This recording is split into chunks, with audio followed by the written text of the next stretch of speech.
Yeah, I mean, Pete, look, I was with Pete and, for 2 years in New Orleans, and a guy that I looked up to at the highest. And I knew, if there was ever going to be an opportunity to be a head football coach, I'd want Pete Carmichael on my staff. And that was such a huge get for me. It was a lot of people talk about, you got to get your offensive play call, you got to get your defensive coordinator, but Pete was the first call, and that was important for me. And Jim Leonard, obviously we've gone against Denver.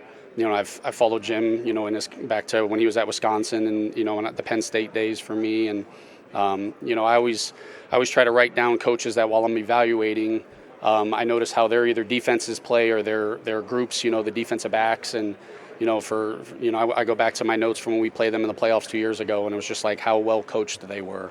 And the more that you talk with Jim, and the more that I'm around him even now, it was a no-brainer decision for me.